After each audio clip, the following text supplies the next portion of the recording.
लाडू वळायचे आणि अरे मस्त वा. खायचे. मी खाऊन बघू. म्हणजे याच्यामध्ये कॅल्शियम आहे, आयर्न आहे, व्हिटॅमिन आहे, ओमेगा 3 आहे. मस्त. मावशी काय मी तुझ्यासाठी डिंकाचे लाडू आणले. हे लाडू हिवाळ्यात खातात ताकद येण्यासाठी. अच्छा. हे भरपूर पौष्टिक असतात.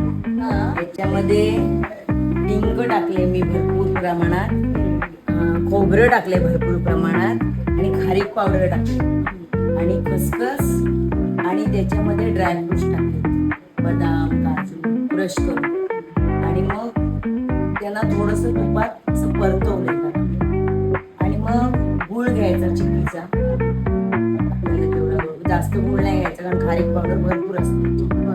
आणि कढईमध्ये तूप टाकायचं आणि त्याच्यात हा गूळ मेल्ट करायचा.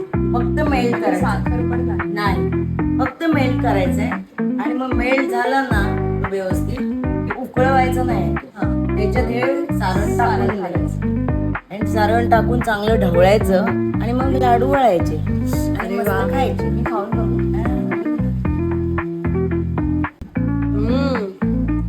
मस्त. म्हणजे याच्यामध्ये कॅल्शियम आहे, आयर्न आहे, व्हिटॅमिन आहे, ओमेगा 3 आहे. मस्त. थँक्यू मावशी.